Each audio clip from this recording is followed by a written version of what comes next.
Don't forget to check out the Social Oddities on Facebook, Twitter, and Instagram. T-shirts are now available to all our podcast fans. They're available in a variety of different colours and also in different sizes. Keep in contact, follow, like, and share. Let all your friends know to listen to the Social Oddities Podcast.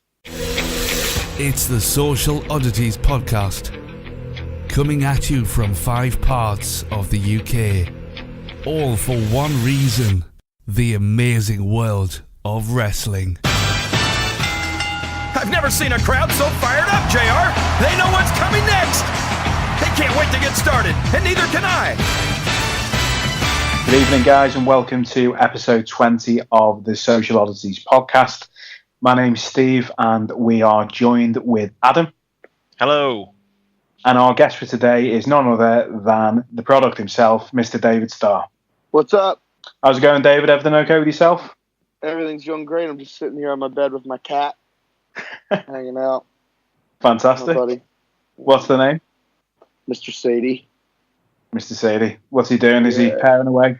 Yeah, he always is. He's very loud when it comes out, and he's just the man. He's just overall the man. I don't blame you. Me and Adam are both dog guys, but I do like a cat too. You know what? I here's something I've started to reject.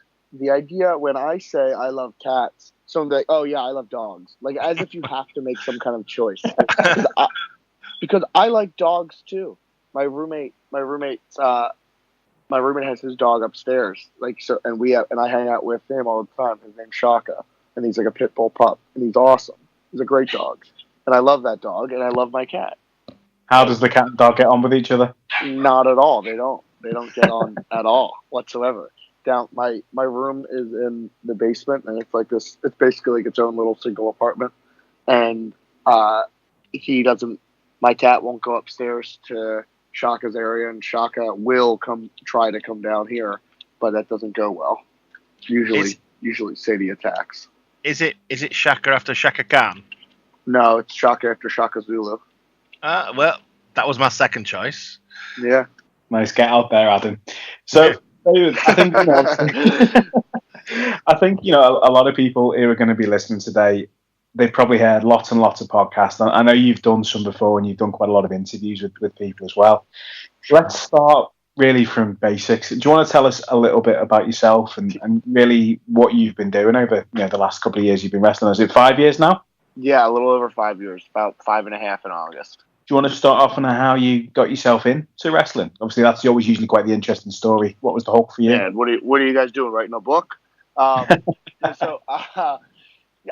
a wrestling fan since I was 5 years old. I saw WrestleMania 12, and I was hooked ever since then. And then I started amateur wrestling when I was 7, and then I stuck with it. I was good at it from the start. When I was real little, I was pretty good at it. And then as I got older, I did a few other sports. Like I played football and I played lacrosse and stuff. But I'm talking about real football, by the way. Like soccer. Football. Like soccer. No, not like soccer at all. Never did that. That'd be blasphemous.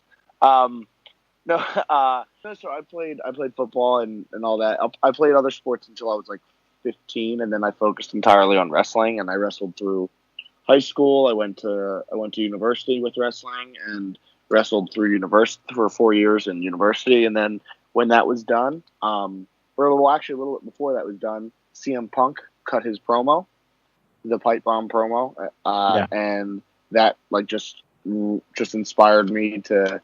I fell in love with wrestling all over again, and it inspired me to go out and reach for it and see if I could do it. I always told myself I wanted to be a pro wrestler, and everyone always told me I couldn't. So just gave it a shot. I researched a bunch of schools and found the Wild Stone Training Center and started training, and then had my first match, and then been selling T-shirts ever since. Fantastic. Well, for people who might not be aware, obviously the US system, you mentioned you went through the university. Were you a scholarship when you went to university? Yeah, I was on a 3-quarter scholarship. Well, it's like weird because I wrestled Division 3, and wrestling is such a weird sport because there's like 50 Division 2 wrestling schools, but there's a bunch of Division 3 and there's a bunch of Division 1. So like Division 1 and Division 3 happen to be the two hard, like Division 1 is the tops, and then Division 3 is like the next step, because Division 2 doesn't get as many good wrestlers because there's not as many schools. And then on top of that, the academic standards, they're different for 1 and 2 versus 3. Like 3, there's not any academic standards other than the ones that the individual universities set on themselves. And like the NCAA has like certain minimums in general. But we would say, like, I had a bunch of teammates that weren't necessarily the brightest kids, but they could get good grades, so they could still wrestle. But we would say they were Division 1. They were Division 1 athletes with Division 3 minds. So I happened to be a good student with good grades and stuff. Went to Elizabethtown College for wrestling. And from the get-go was just competing. And it was tough. We wrestled a bunch of Division 1 schools. Did a bunch of open tournaments in that regard. It was cool, man. How does it work? Do you wrestle in your kind of areas, or do you go further afield? Well, you have a conference. Like, it's divided up, like similar, like every sport has, whether it's like a conference, whether it's division, or whether it's, a league or whatever. It's divided up. Mostly you try and keep things tight-knit, close by, and then it's like your region, and then, you have the national level, and then it goes up and up and up. Like in high school, you have your local level, then you have like a bigger section of local, then it's like a regional, like a district, and then it's like a regional level, and then it's a state level, and then it's a national level, and then obviously then you have international, but you have also even subsects of international, like Pan American, where it's like just the Americas, and so it gets kind of wild and crazy, but it's like any other sport, really. The only difference is it's wrestling. Do you find that a lot of the Division 1 wrestlers are maybe on the radar of some of the wrestling companies, maybe prior to even leaving university? Or do you think that doesn't really happen with pro wrestling like it does with other sports? Well, you can't say it doesn't happen, because it absolutely There's obviously been some instances, definitely, with certainly people trying out and things like that. But I mean, does it happen as much as other sports? Because I know a lot of people are scouted from a young age and going into their respective sports in America. Oh, I mean, I wouldn't say that people. There are people that scout, like, as far as for universities and for like international competition and stuff. You hear the same names come up all the time. Like you hear the same names come up, the same people winning tournaments. You hear the same people at tournaments. You hear the same people traveling all the time. The people that are in your wrestling news cycle all year round versus the people that are in your wrestling news cycle just for the season. You can kind of tell who's pushing themselves, who's working hard, who's making a name for themselves, who's doing what. As far as getting scouted for colleges and stuff, wrestling's different because you don't get as many scholarships for wrestling. Like, I think total, at least it was when I was in school, universities only got like 10 scholarships per team. And there's 10 weight classes in college, or there's 10 weight classes in college, and there's 7 internationally. So 10 weight classes in college. So most of your guys aren't on full scholarships. Like, I was on a 3/4 scholarship, so I couldn't. And they also had to say it in a different way. Like, they had to put money in different areas, like to say it was to give you, so they would convince you to come. I was on a 3/4 scholarship, so like my school was supposed to be like $45,000 a year, but I had to pay $12,000 a year. Okay. So that was nice, and it was a good school.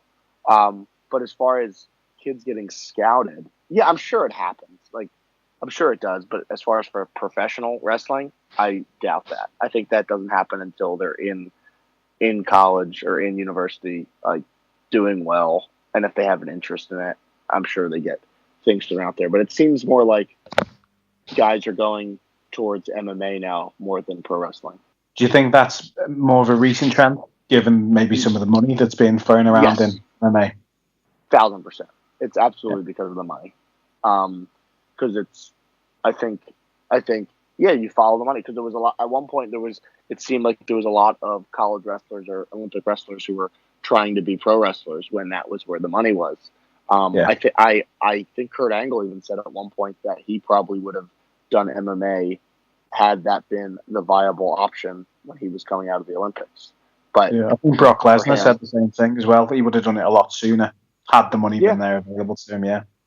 So it just goes to show you, like, those guys, those next level athletes, a lot of times, like, I don't know Brock Lesnar or Kurt Angle, obviously, on a personal level.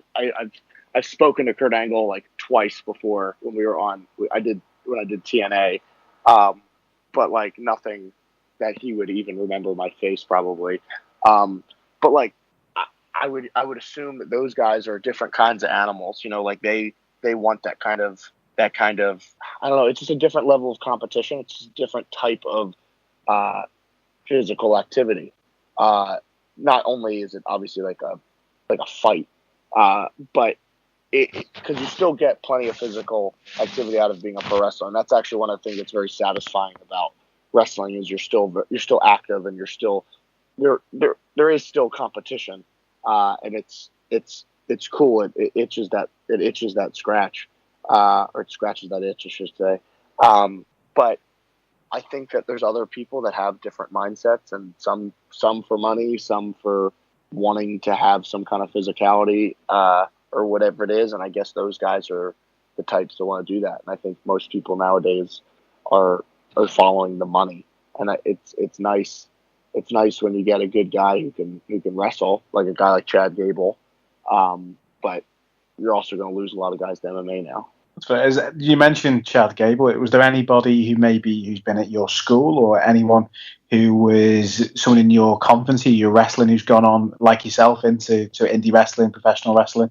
I don't know any other amateur wrestlers that I wrestled that are now pro wrestlers. I mean, I've met a couple through pro wrestling that were amateur wrestlers, but none that I grew up with. It's quite interesting. Obviously, you mentioned them being quite a small talent pool. I guess, as you say, people going off to different sports, people following money, and then going into different types of things. But maybe we're looking at different breeds of wrestlers going into other sole wrestling schools, i.e., you know, like you mentioned yourself, after university, you decided to go and train, you decided to go and do X, Y, Z with different trainers. Maybe it's just a different route. I mein, there's a bunch of different ways to view it or look at it. I think pro wrestling is only cut for a certain type of person, and I think a lot of people are ignorant and they believe that it's going to be easy because, you know, their whole lives they've heard the word fake be thrown around, and you think it's going to be simple and easy, and you don't realize that they don't realize that pro wrestling isn't as difficult physically, like, because it is difficult physically. Like, you fall down on purpose a bunch, and like, you know, I wake up with random aches and pains just about every morning that I don't even know how they got there. Or every weekend, you're picking yourself up to be crammed in a car, or have no leg room on an airplane, or have to go from one bus to get the train, to get to a flight, to get a shuttle, to get another bus, to wait to get picked up, to be taken to your show, just to be rushed back out to a hotel where you have 2 hours to shower and just get to the airport again to go to another show that you're going to, where you have to take a train after you get off, and then hopefully the person's there waiting to pick you up. And then if you're international, hopefully you have cell phone service and you can do something where you can actually make contact with the person. So there's a lot of obstacles. So it's mental and physical then. Yeah, wrestling, in my opinion, is way more mental than it is physical. It's not hard to get yourself up during the day or during the week to get yourself up and go to the gym, because that's part of the job that you have to do. You're supposed to do that. And if you don't, then you're just being lazy, and you're being disrespectful to the sport, in my opinion. But that stuff's not hard. The stuff that is hard is dealing with little things like, this guy likes you, this guy doesn't like you, this guy says this guy is somebody that could help you out, and if he doesn't like you, then you're this way. Oh, you did this. Like, maybe you didn't help unload someone's bag from the back of the car, and then they get really weird about it. You forgot to shake this dude's hand. There's little weird rules in wrestling that are a lot tougher to pick up on, and it's a lot more of knowing how to be a people person, even outside of the sales table, and more so with your peers, which sounds so weird, but that's possibly the biggest part of wrestling. And that's you've seen what attitude gets you at the end of the day. If you look at some of the large companies like WWE, outside of some of the things that you've been dealing with, attitude goes a long way. Absolutely it does. With company guys and things like that, the longevity in your career. Yeah, damn right, man. You see, but then on the same note, that's when you see the perfect mixture, right? You see someone who gets a machine behind them, who's really talented, who has a good background, who works hard, and has a good attitude. Then all of a sudden you have Matt Riddle. That's what can happen. It's that type of stuff. And then someone said this to me once, like, this business is still a business run by the boys. And if you're not friends with the boys, you're not gonna do well. Like, you need to be a cool guy. And I think that you're more likely to do well if you're a cool guy than if you're super awesome and talented. Do you think that's why people are spending more and more time maybe picking the right wrestling schools to go to? Like you mentioned before, university, and you've gone on to train elsewhere. Did you train with the Wild Samoans? Yep. Did you find that maybe their experience and maybe some of their channels where you could then develop as a character and develop into wrestling, did that help you? I feel that the way that the Wild Samoan Training Center is run helped me, because it humbles you and you have to get beat up, especially me, who's not necessarily the biggest wrestler in the world. You go to a big guy school, and I was a bump machine for everybody. I was getting thrown around and tossed around. I took more power bombs and choke slams than I care to remember. That's just how that goes. And I think they have an old school training method. They don't care about where you came from. They don't care what you look like. They just want you to get beat into the business the way you're supposed to get beat into the business. I got a question earlier. Obviously, you mentioned you were there. Who was the best trainer you worked under? Well, I mean, my head trainer was Samu Anawai, who is, goes without saying, he's wrestled for every major wrestling promotion in the history of the world. There's video, he's wrestled Andre the Giant and Inoki. So that's insanity.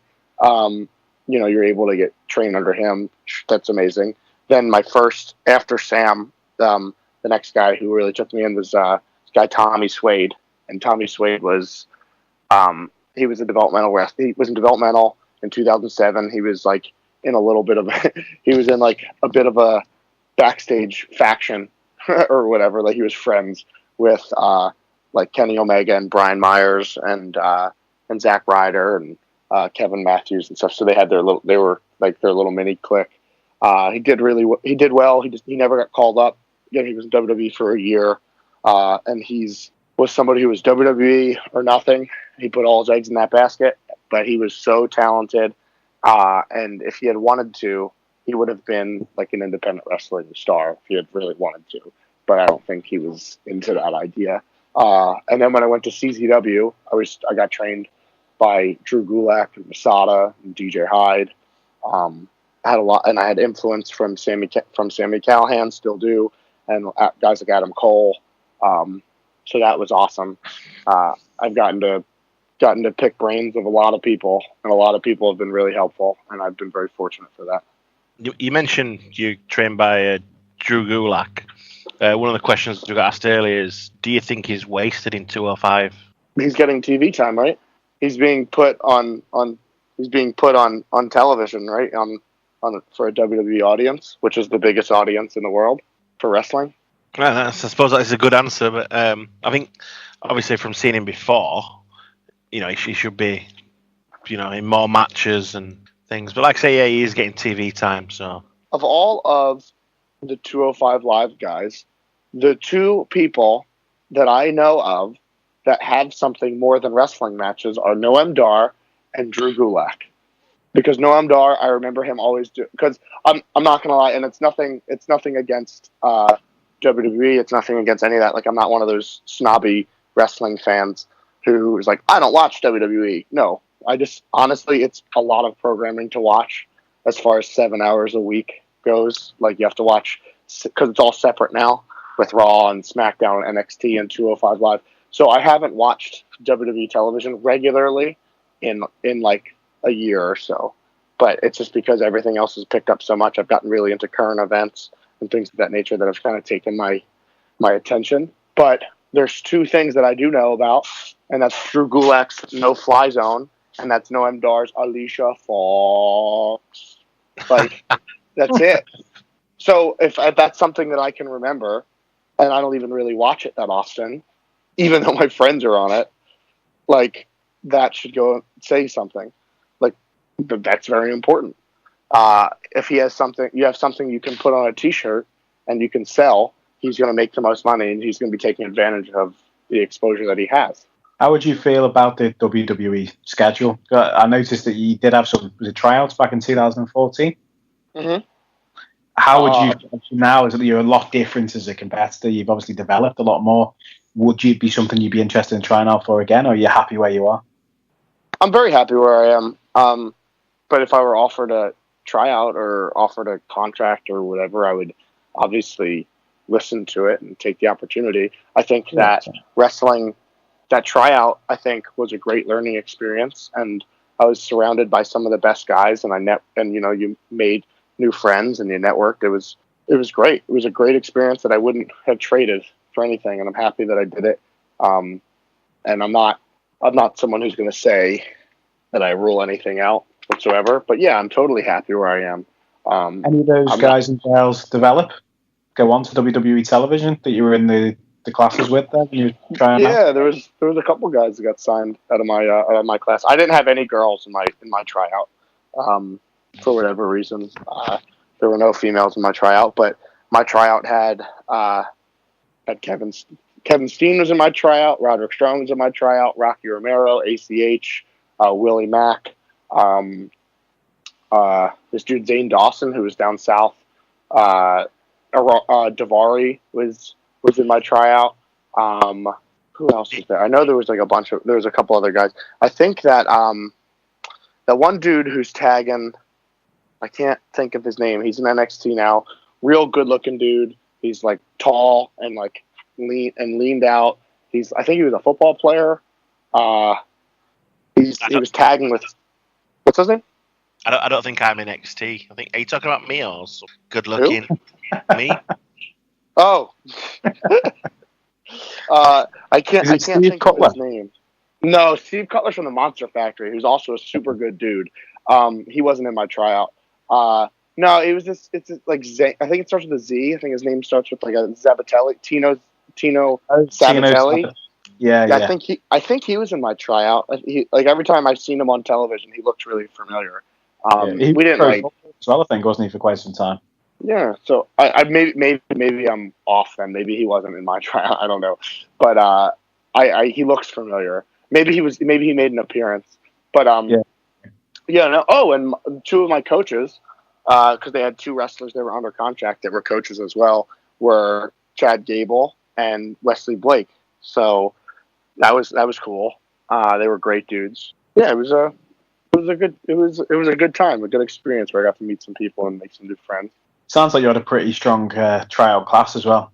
Yeah, it was. It could have been very intimidating. Yeah, if you allowed it. There's plenty of time still to come. You look at when the WWE come over here to the UK, they often run tryouts and things, and quite a few guys who are big on the scene at the moment, like Travis Banks and things like that. He was involved in the last set of tryouts, and you look what he's doing at the moment on the UK scene. Obviously, we're talking about Travis Banks and things like that. Is there anyone who you've wrestled in the UK scene you think is going to take that next step up in the coming years, maybe onto WWE or maybe going over to America more often and working with the independents over there? Well, there are definitely guys in the UK that I think. Son of a bitch. I'm sorry, I didn't. There's definitely guys in the UK that are ready to break out, or guys in Europe in general. Like somebody that I think is ready to take the next step. He's a Russian-German wrestler. His name's Ilya Dragunov. He won 16 Carat this year, and his finals match with Walter was amazing.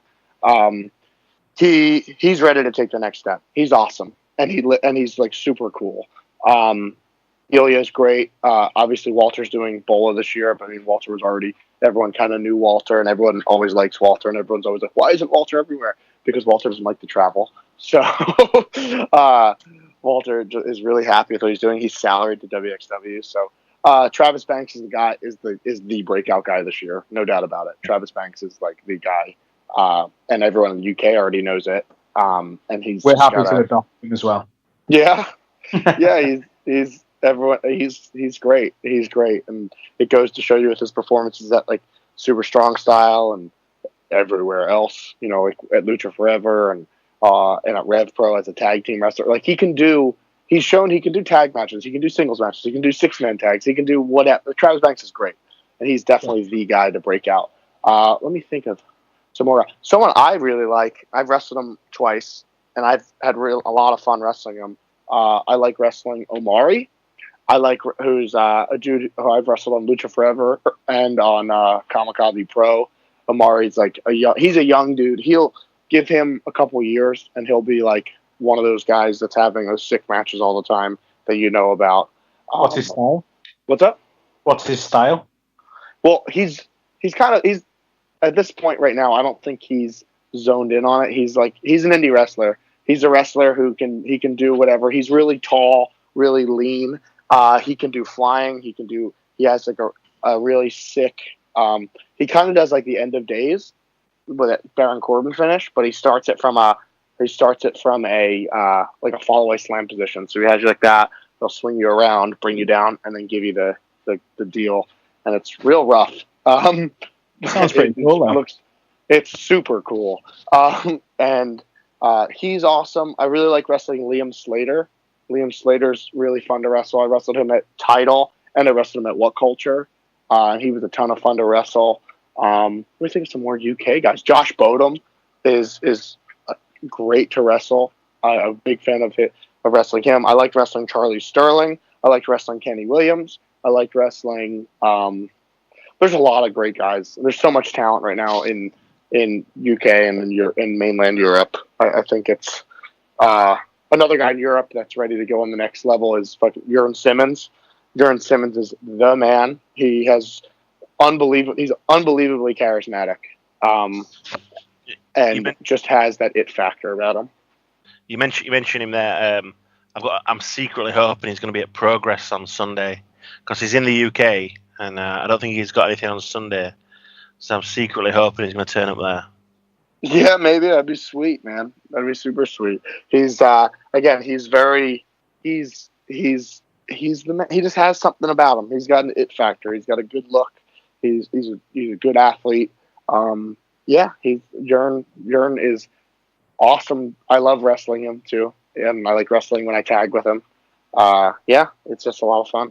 You've won quite a few tag titles over the years. Which one sticks in your mind as your favorite that you've won? I mean, obviously the WSU, the Women's Superstar Uncensored tag team titles that I won. That's probably my favorite because it was one of those deals where me and JT Dunn, we were two men wrestlers, and we went into a women's company, and we were just establishing the idea of equality, you know? So we were showing that men can wrestle with women, and we should be seen in the same light. So why couldn't we wrestle women for their tag team titles, you know? And then we won them. Like, total underdog story. It was just the tops, you know? Men and women are on the same level. So there's no reason why men shouldn't be able to come in and wrestle and win titles in all women's companies, right? It's not fair. Pretty cool idea, that, to be honest. It's quite forward thinking from the promoters. Well, I mean, obviously, most of that was facetious because we were dicks and we like stole. Yeah, it was a lot of fun though. We got to wrestle with Kimberly and Annie Social. a bunch, and they were, they're awesome. It was a lot of fun. It was just a good time. Yeah, really looking forward to Kimberly. Obviously, a new character in NXT developing there as well. I think she's going to be really good. I think so too. She's like one of my sisters. Do you enjoy wrestling? When I say one of my sisters, I say I don't have any real sisters, so it's like between her and Toni Storm. Well, Toni Storm, she's just been announced for Progress on Sunday, which Adam's going to as well. So I think she'll do well there. She's always well liked by the Progress fans. Yeah, she's the women's champion. Yeah, definitely. She's doing a really good job as well. I think obviously she's went over to America for the Mae Young Classic, and obviously now back in England. A lot of travelling involved, and that's not something that yourself. You're well used to travelling across the Atlantic, as well. But what brings you over here? What brings you to the UK European market so much? Well, I really wanted to do. The whole thing was I wanted to get into WXW, and once I did that for the first time at the beginning of 2016. Obviously, I did a long stay there. Things went really well. ECW link with WXW, is that how you got into wrestling with them, or just independently?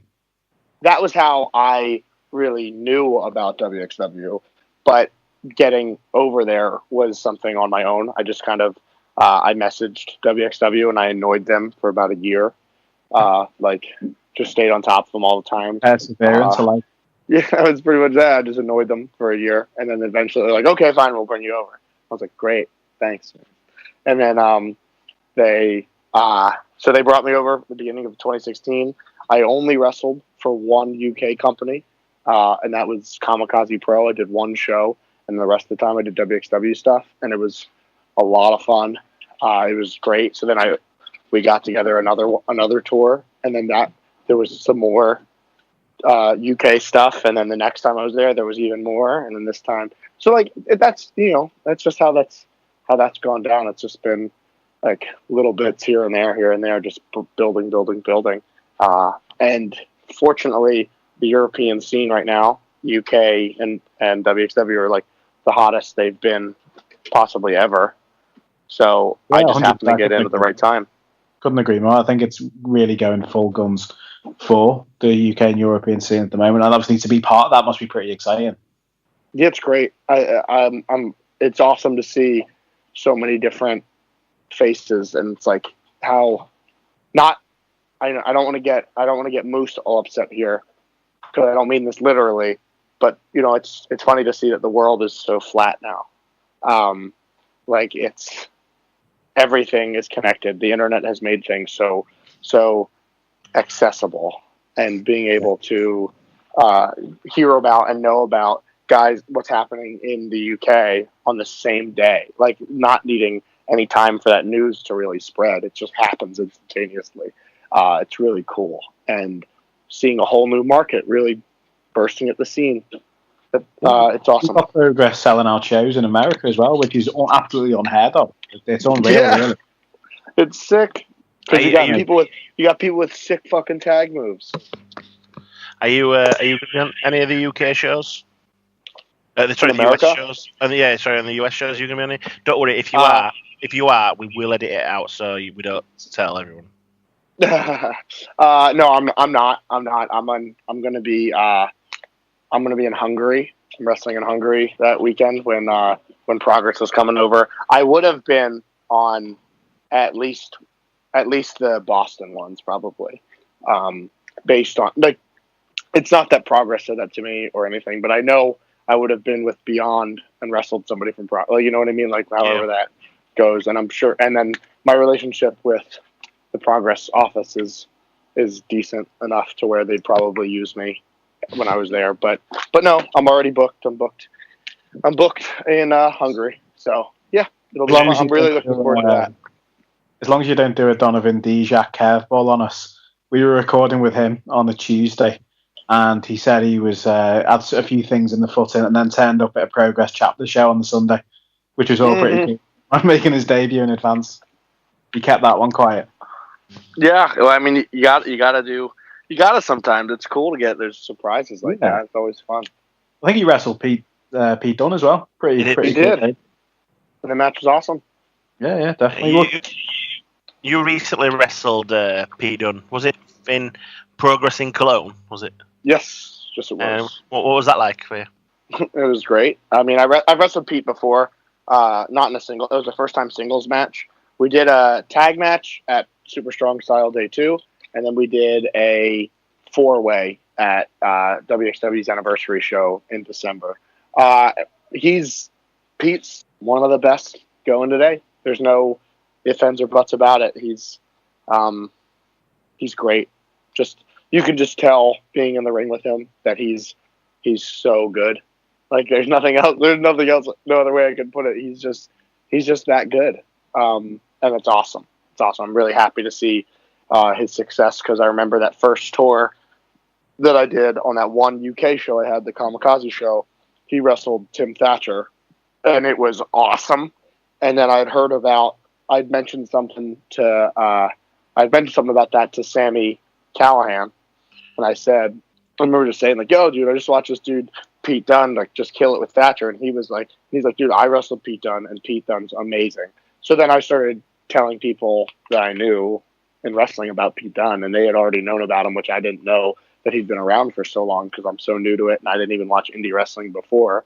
And then just watching more of his stuff and watching him just be as good as he is, it's super cool. If you had to pick one tag team partner out of Pete Dunn, Trent Seven, and Tyler Bate, who would you pick? I'd probably pick Tyler just because of the three of them, he's probably the one I'm closest with. And he is ridiculously ridiculously strong for a small guy. He's ridiculously strong. It's insanity. And I've gotten to wrestle Tyler a bunch of times, and he's awesome. Again, just someone who's really awesome at what he does, and it's really awesome. It's really great to see where he's at. When he won the UK tournament, I had to be like, I had to tell my buddy who I was watching. I was like, I'm not crying, you're crying. and he's only 20. That's ridiculous as well. Yeah, I hate him. So. And he's vegan. Oh, he's vegan as well. Yeah, there seems to be quite a wave of vegan wrestlers at the moment. Yeah, that's like the new fashion trend. Yeah, well, it's not such a bad thing. I think I was watching. I think it was a documentary with Daniel Bryan, probably one of the more famous out in the WWE scene. He was a vegan, and he was mentioning that he struggled first of all to get the body mass and also training on a vegan diet. But it seems to have come full swing now. People are obviously doing quite well with it. Yeah, I mean, at the end of the day, with dieting and stuff, it's just a matter of numbers. Like if you're eating vegan, if you're eating properly and you're taking in the right amount of calories and the right amount of proteins, the right amount of fats and carbs, then you'll be fine. I can't really take any interest in this conversation considering I'm sat here eating a pizza. Yeah, but the thing is that pizza's delicious, so it's okay. Well, yeah, like I'm not vegan, so I'm not vegan. But I will openly admit that I am aware that veganism is most likely the best diet you could probably have for yourself and for the environment and all that, and for like animals and stuff. Because I do like animals, and I'm willing to admit that, but I'm not willing to come to grips with the willpower it takes to not eat a delicious steak. So, it's a bit of a conflict for me because I didn't get to the top of the food chain to eat carrots, so that's how that goes. Definitely, I couldn't agree more.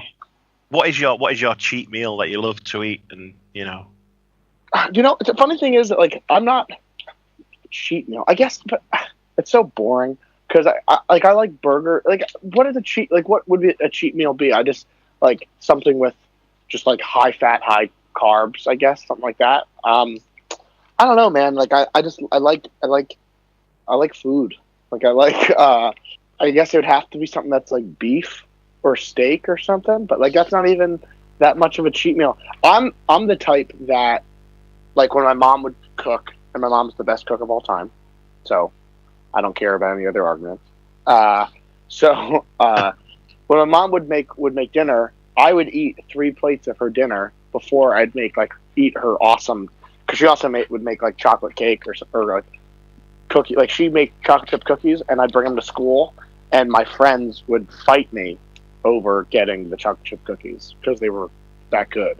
But I'd rather eat her actual meals than eat the desserts and sweets and stuff. So I mean, I don't know. That's just me. What would my cheat meal be?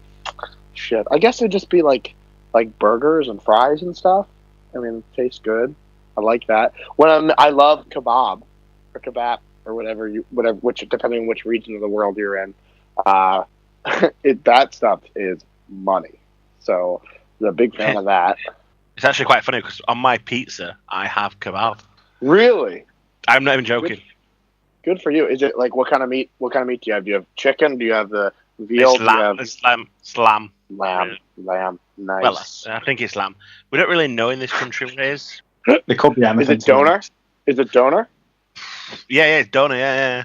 Yeah, good stuff. I think that's someone explained. One of the guys in Germany explained it to me because doner's like, I think it's like veal. It's definitely not like veal. No, it's like baby cow. You want to put it that way? Because you hear veal and you think it's real fancy, but like no. This is probably lamb, and well, it's not. It's meant to be lamb, but it's probably got about 1% lamb in it. Mm. So yeah, good stuff. We live in such a delightful country. Yeah. You guys get free healthcare, so yeah, true. I mean, that's something that is quite delightful. Yeah. Well, obviously, I'm sure if you ask someone like Zack Sabre Jr., he'll be all for that with his political views. Yeah, I'm him sure and I are pretty much on the National same. Health Service. Yeah, him and I are pretty much on the same wavelength there. I thought it was cool with his T-shirt that he had on. The Corbyn. Oh. Yeah, and then he went to a Labour party. Yeah, he got referenced by Corbyn on Twitter and everything. It was pretty cool, to be honest. When I wrestled him at Strong Style, Zach said, "Yeah, I'm gonna be wearing a Corbyn shirt on the way out to the ring, and then if you want, I'll throw you the shirt and you can wear it." I was like, "Hell yeah, I'll wear that shirt." I was like, "Next time I should have worn a Bernie Sanders. If I had thought of it, I would have brought a Bernie Sanders shirt and I would have worn it." And then we could have swapped, but then he was like, "Yeah, but make sure you give it back to me because then I have to go to a Labour party." I was like, "What?" He goes, "Yeah, Jeremy Corbyn invited me to a Labour party."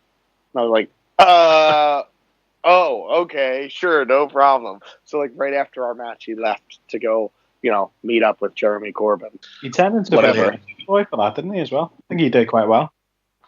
Yeah, match was good. I mean, I liked it. It was fun. Yeah, it was good. Did you enjoy the whole experience at Super Strong Style? I know you'd done 16 carat beforehand. Obviously, pretty similar tournaments, but which did you favour? They were both great. That's just the tops as far as WXW goes, and the tops as far as Progress goes, I guess. It was a great experience. I had a lot of fun. I was happy to be able to wrestle Zach because Zach is amazing. Is there any similar in America? Is there any similar? Obviously, forgive if our ignorance, but is there any similar tournaments in America that we might want to check out or anything like that? Well, I mean, I love Best of the Best. Best of the Best is what got me hooked on CCW. When I started training, and then when I started watching indie stuff, I watched Best of the Best 10, which is kind of the beginning of the Sami Callihan and Adam Cole feud. And that was incredible. Best of the Best is great. They have, I believe, AAW has a tournament coming up in October, which should be awesome. Obviously, there's Bola. Chikara just had the Johnny Kidd Invitational. Beyond does tournament for tomorrow, which is always a different format, and that's always cool. AIW does the JT Lightning, or the J-Lit, the JT Lightning Invitational Tournament. That's a good one. PWX does the X16. That's really cool. There's the Style Battle that WWN does. There's a lot of cool. I guess the closest thing to it though is probably Bola. I guess that would be the next. Huge. I guess Bola would be the thing that would be comparable to Super Strong Style or the 16 carat. Have you got any early picks for Bola? Have you looked at the competition? I saw some of the names come up, and I'm really happy to see a lot of super super cool dudes. I would love to see. I think the tournament's so open this year, and it's really cool because there's so many new guys in it. There's so many new guys as far as debuts. And sprinkled in with the guys you're very familiar with at PWG. So it's a good mix. I have no idea who's going to win it. It'd be super cool to see someone like Travis Banks come in for the first time and then just win it, especially with the role that he's on. Or it'd be cool to just have some guy come out of nowhere. I think Penta would be pretty cool. Who's on it? Penta from. Yeah. Mexican wrestler. I think he'd be pretty cool. Yeah. I mean, it'd be great. He's one of the best out there, and it'd be great to get that kind of. It's not like he needs it, or any of the people in the tournament really need it, but it's almost like a validation. It's just kind of like the stamp of approval, and that's really cool. So it'd be good to see that. Who knows? Obviously, you have to think that Zach Sabre is going to go deep. You have to think that Chuck Taylor's going to go deep. He just won the championship there. So hard to split, isn't it? There's just so many good wrestlers actually on the tournament itself. Yeah, there's great. It's going to be great straight through. I guarantee it's going to be awesome. Probably. What's coming up for yourself, David? What have you got in the pipeline in the next coming months? Is there any shows you want to maybe direct people to? Anything of interest we might want to be looking out for?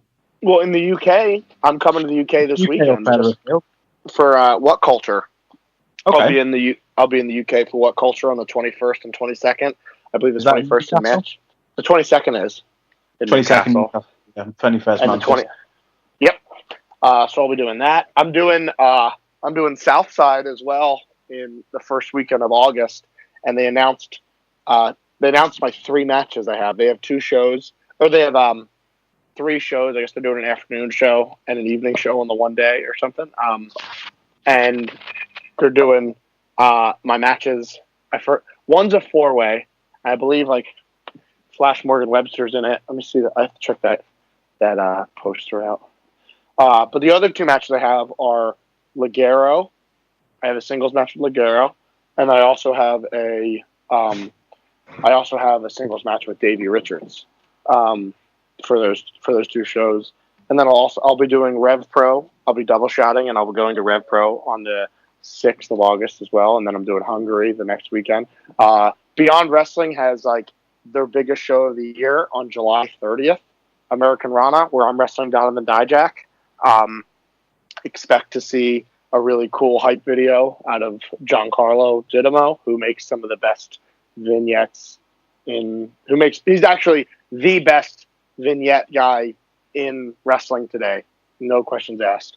Donovan's such a cool guy as well. Yeah. He's a super great. Nice guy. He's great. Oh, and that 4-way I was telling you about is me, Gabriel Kidd, Flash Morgan Webster, and DJ Z. So that'll be a lot of fun. Sweet. Yeah, there's that. Then what do I do? Then it's Hungary. Then I'm home for a bachelor party. Then I'm back. Then I'm back overseas. I'm back overseas for a couple weeks. So there's some stuff I don't know what's been announced and what hasn't been. So I don't want to like step on any toes there. But no. I believe on August 27th that's announced. I'm going to be in Rev Pro in Portsmouth. They announced WXW also announced me for September 1st in Hamburg. Then I'm going to be that hasn't been announced yet. Then I'm going to be in Rev Pro on September 3rd. And then and I got some good stuff. I'm really happy with the rest of my year. I'll be doing a lot of European stuff, a lot of AAW in Chicago, and a lot of it'll be a good year. I'm looking forward to the rest of it. How does the booking work with obviously coming over into Europe? Do a lot of the people, like booking agents, get together and say, this is what we're doing over time periods? Or do you have to do all that yourself just to give people an insight on what happens in the background? Well, everyone does it differently. Like some people will be like, okay, some wrestlers will book their own flights and then they'll book their schedule and then they'll collect money from the promoters who are booking them. And they'll split up the price of the flight, and they'll be like, okay, you owe me this for the flight, you owe me this, you owe me that, whatever. So they'll get their flight covered in that way. Other people, like this is the way I prefer to do it, will have a company sponsor them. So like WXW will pay for my flights right off the bat, so I don't have to worry about that. And then they'll collect. Then I know what times I'm coming over. I'll make my schedule, so I'll hit up all the people that I know, or that I work with, or that I'm looking to work with, and then I'll tell WXW the schedule I had made. If there's any open dates, WXW will go and try and fill them. They'll go either with their own shows or with other people they know of, because they're interested in getting me booked as much as possible because it brings the cost down for everybody. So that's the way I go about it. And at first, WXW would put me in contact with people, or maybe they would get the booking for me. And then after I'd meet the people, then I'd take it on my own. And then I'd be like, okay, I'm gonna, you take the responsibility yourself, because that's what you want to do. You want to try and eliminate the middleman as much as possible. So yeah, it's just been that's the way I do it. Again, some people do it on their own. I do make my own schedule consistently. I have my own. I'm my own agent. I'm my own manager. I do all of that stuff by myself. Is it still based on trust, a lot of the stuff, or do you have to look for things like down payments and stuff before you commit?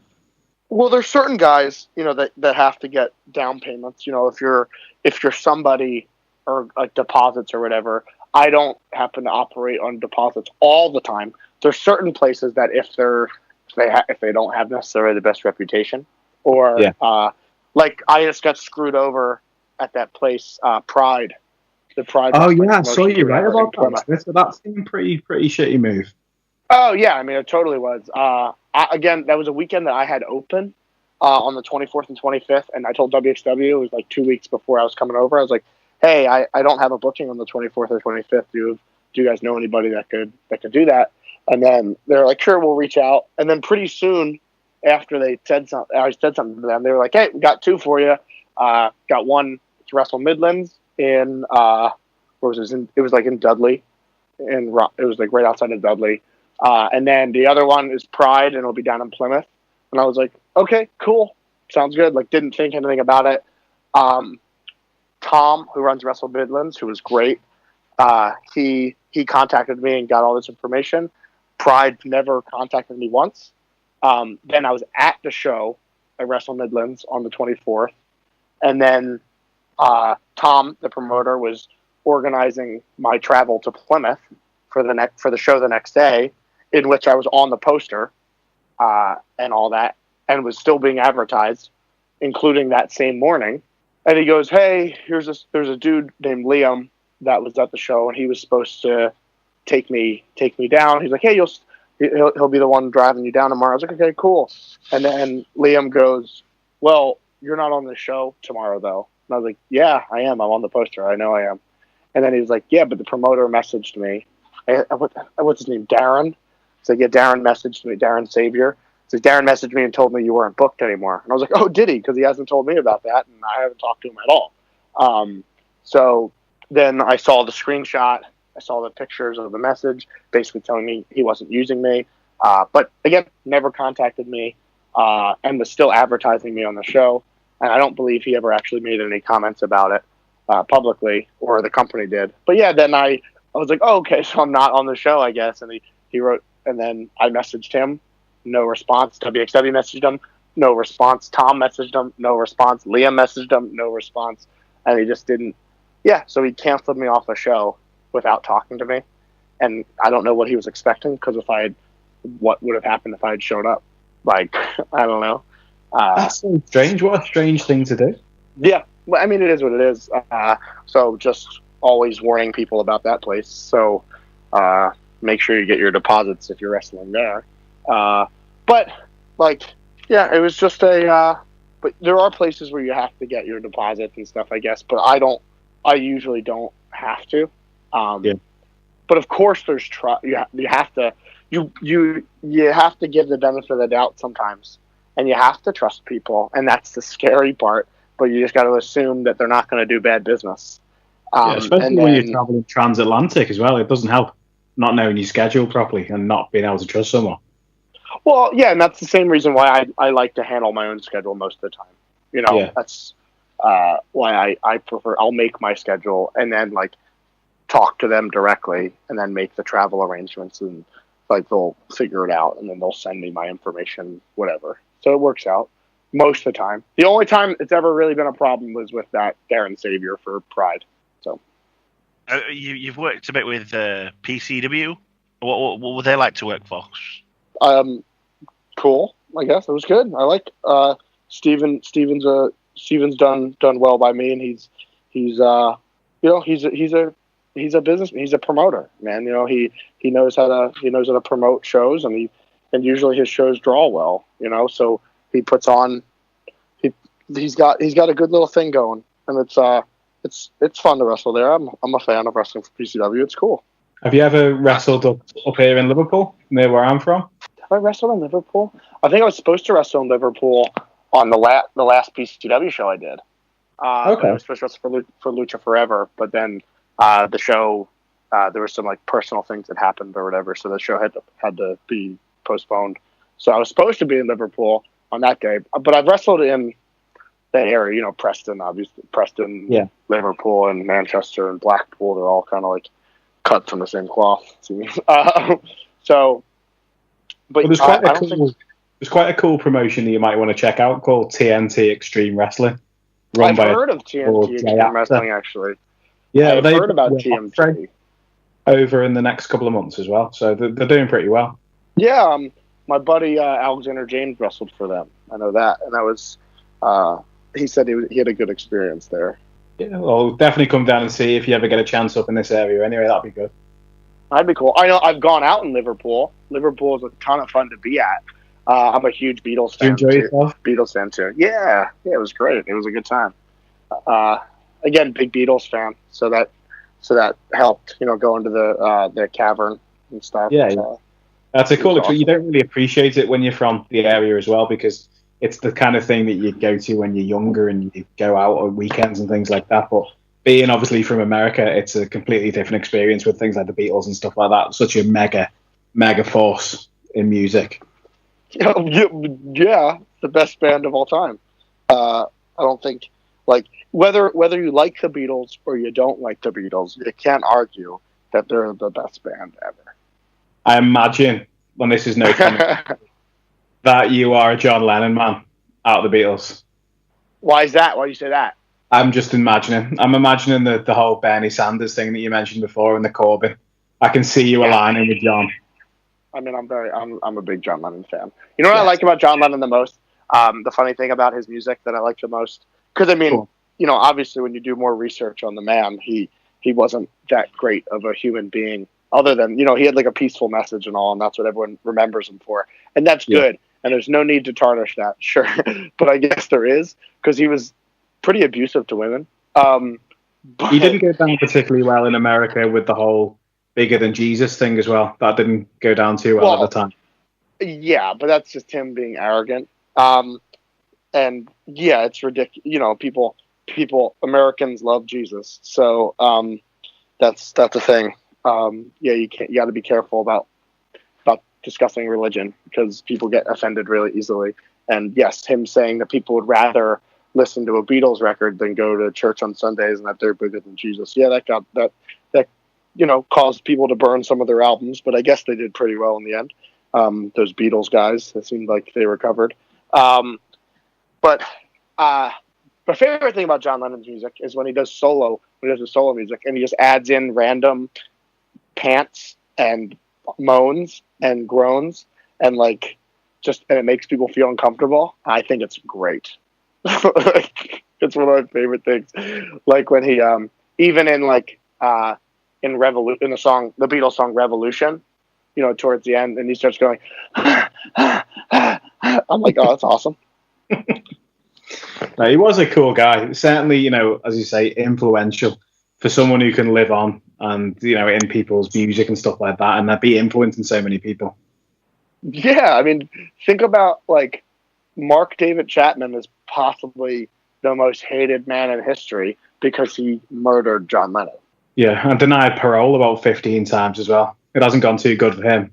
He won't get out. No. He's not getting out. And if he does, I don't think he'll last very long. I mean, I don't want anyone to do any harm to anybody, but no. Who knows? Knowing how things tend to pan out. Yeah, he's in for. I'm sure he's had a rough go about in there too. One of the things that came up, obviously mentioning religion very briefly before, and obviously don't go on for religion too much because there's never a good thing that comes out of religious conversations. But one of the people we were talking to on Twitter did ask a question that mentioned that you'd done a recent trip to Israel. Is that correct? Yeah. What was that about? Was that for wrestling, or was that just obviously a personal journey for yourself? Wrestling, and I took the time to make it a personal journey. Okay, excellent. Well, how was that? Obviously, that must be a pretty big deal for yourself. It was great. It was the best. It was a great time. Where did you go? I stayed in Tel Aviv and I went to Jerusalem. Those are the two places I went to where I had time, because I had one day off where I could go do what I wanted, and I went to Jerusalem and I walked around for like 6 hours, 7 hours. It was great. Wow. And was that something you've always wanted to do? Yeah, I never thought that I would ever get the chance to go, and the fact that I did was incredible. So I was really happy to be able to do that. So it was pretty surreal, but it was a great experience. What were the Israeli fans like for wrestling? They were super hot. There was like 1,200 people there, and it was great. They were into everything. It was very, very fun to wrestle there, and I hope that it happens again soon. Yeah, is that Sorry, Adam, go ahead. I was saying, were you there in the last couple of weeks, or was it before then?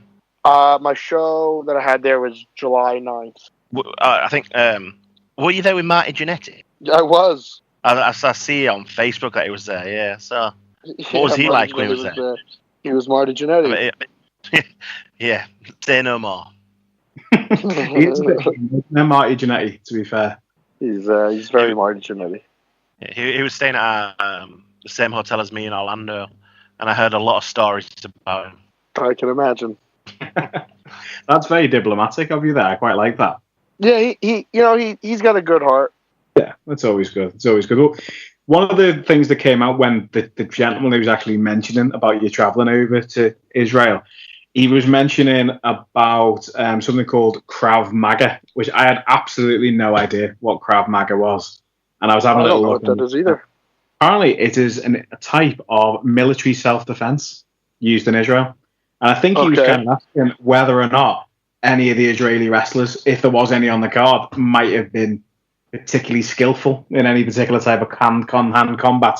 There were Israeli wrestlers on the card, and I believe that all Israeli citizens are required to have some sort of military service. Yes, so I believe that they had they probably have some basis of at least hand-to-hand combat or something. Sounds pretty scary though. Something like Krav Maga. Oh, wait! I have actually heard about that. You know, I think who is it? I think Masada told me about that stuff. Okay. About that form of fighting. Maybe it's taught elsewhere. It probably is. I imagine. I imagine it was, but I didn't really get to wrestle with any of the Israeli guys. I saw them and like we hung out and stuff, but we just had the one day of wrestling. So and I wrestled Bjorn. So. Well, that's pretty good. At least it's something you got to build in with having a bit of a personal experience as well. There's probably, I would say, coming to Liverpool was a personal experience for music, whilst going to Israel, obviously a personal experience for other reasons too. Of course, I like to do that. I like to explore where I'm at. I like to. I don't like to just go someplace just for wrestling or something because you're just in, you're out, and that's it. But I like going into wherever I am and living the way they would want, way they live, do the stuff they do. I don't want to just be the guy that just stays huddled up in a hotel room and just like says, "Oh yeah, I was in the UK Marriott," which could just be anywhere in the world. Yeah, it's like, what's the point? What on that then? What's your favourite city that you've travelled to for wrestling? Do you have one? Well, I mean, I can't. It's hard to go. It's hard to go against Tel Aviv and Jerusalem. But I guess, I mean, I loved when I was in Australia. I love a bunch of different places in Germany. I I loved Camden in London. Man, that's a tough question. Even in the States, like I love New York. I love Boston. I love Providence. I love Ohio. I love Chicago. Man, there's so many places. I enjoy all my travels everywhere, and every place has a little bit of something to offer, and it's just the best. You're making yourself sound a little bit like a city whore then, David. What's that? You're making yourself sound a little bit like a city whore, like in all the cities that you've ever visited. Oh, I mean, I sure, I'll take it. I think that's the best description I've ever heard of it. So yeah. Well, one of the other questions which one of our regular listeners, a guy called Carl, had asked, and this is quite an interesting question. He wanted to know, nickname versus nickname match. Winner gets losers to use themselves. Who would you wrestle? And which of your own nicknames would you put on the line? So it'd be like a one-on-one situation? Like a one-on-one nickname versus one your nickname versus someone else's nickname. But if you lose, you've got to obviously give up your nickname and use their nickname. Man, which one? If I lose, I have to give up a nickname and use their nickname? Or yes. I feel like it'd be... we both put nicknames on the line, and if whoever wins gets to keep that nickname. Like, let's take that one. As in, like, what's one that's like totally ridiculous? Well, I mean, I think it'd be great to like do it with like Ric Flair, you know, and he puts the Nature Boy up, and I'd have to put your favorite wrestler's favorite wrestler, because if Ric Flair were to win, then it would be legitimately true. And then I would obviously beat him though, because that's the way the world works. And I would add the Nature Boy to my list, and it'd be awesome. I still think that should happen. I mean, yeah, just get Ric Flair on the phone. Let's do it. Yeah, that's definitely, yeah. There might be some copyright issues, but I'm sure we can overcome that. Sure. What about yourself, Adam? Do you have any other questions for David? No, I'm just thinking. So you've obviously wrestled at Progress. Progress. You were at Super Strong Style. You've done Freedom's Road. Who would you like to wrestle next on the Progress card? I'm gonna say Mark Haskins. Yeah, he's very good. I think he seems to be very underrated. He doesn't seem to get the breaks that the WWE guys have got recently. I mean, he's doing PWG. True, that he is. I mean, Haskins. I think everyone recognizes Haskins as one of the best guys out there. Do you think he's been a little unlucky with his injuries? Maybe that's what's not got him to that next level just yet. I don't think he's not at that next level. I just think he had to take some time off. Take some time off because of the injury, but But he's back and he's killing it. So I don't really think he's not getting opportunities or anything like that. I mean, he's got some good stuff, and he's got like everybody likes Mark. Well. I don't think I've ever seen a bad match. To be fair, I think he always puts on a good show as well. Yeah, he's great. I don't see it. I don't see him as somebody I would look to and be like, oh, he hasn't gotten the chances or hasn't gotten the opportunities or isn't at the next level. I think he is at the next level, and he has gotten chances, and when he does get them, he does great. Yeah, I suppose the same could be said about maybe Flash Morgan Webster as well. I think he was very unlucky with the Cruiserweight Classic and becoming injured and having such a long layoff as well. And he's come back on firing on all cylinders. Someone else to look out for in the next couple of months. Hell yeah, he's doing Bola too. He's going to kill it there. Yeah, he is. Yeah, really good. Yeah. All these guys getting these big opportunities. They're going to go out there and kill it. It's going to be awesome. Is Japan anything that interests you? Does it interest me? Yeah.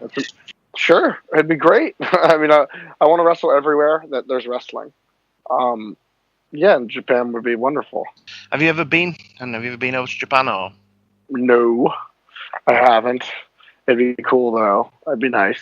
I'm a big fan of Japanese wrestling, and there's a lot of cool places over there. So that'd be great. But if that opportunity comes knocking, then hopefully I'll go a rocking.